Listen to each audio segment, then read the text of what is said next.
আসসালামু আলাইকুম সম্মানিত ভিউয়ার্স। দেশব্যাপী একটা আলোচনা চলতেছে শুধু সংস্কার সংস্কার সংস্কার। তো এই সংস্কারের মধ্যে আমাদের আরও কিছু সংস্কার প্রয়োজন। যেমন মনে করেন হিরো আলম, তারপরে আপনার হিরো আলম এই সবচেয়ে বেশি আলোচিত। এরকম ক্যাটাগরির অনেক ব্যক্তিরা আমরা অতীতে দেখেছি সংসদ নির্বাচনে অংশগ্রহণ করুক, এটা যার যার ব্যক্তি স্বাধীনতার ব্যাপার স্যাপার। তো আমরা আসলে অনেকটা বিব্রত হই এসব ক্যাটাগরির লোকদের সংসদ নির্বাচন দেখে।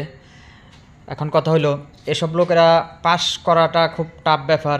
তো বেশিরভাগ সময়ে এরা ফেল করে বা এদের জামানত বাজেয়াপ্ত হয়। তো আমাদের দেশে একটি আইন তৈরি করা উচিত, যেহেতু সংস্কার চলতেছে।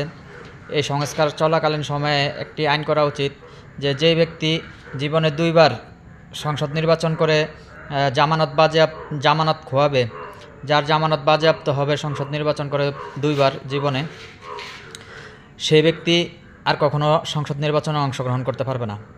তাহলে আমরা আপনার এরকম ব্যক্তিদের এই সংসদ নির্বাচিত বা সংসদ নির্বাচনে দাঁড়ানোর এই উটকো ঝামেলা থেকে কিছুটা হলেও মুক্তি পেতে পারি। এই ক্ষেত্রে আপনার আরও অনেক ব্যক্তি আছে, যেমন আপনার আমাদের জামাতে ইসলামের আমির ডক্টর শফিকুর রহমান, তিনিও অতীতে দুইবার আপনার সংসদ নির্বাচনে জামানত খোয়াইছেন। ওনার জামানত বাজেয়াপ্ত হয়েছে, কারণ উনি 1% ভোট পান নাই।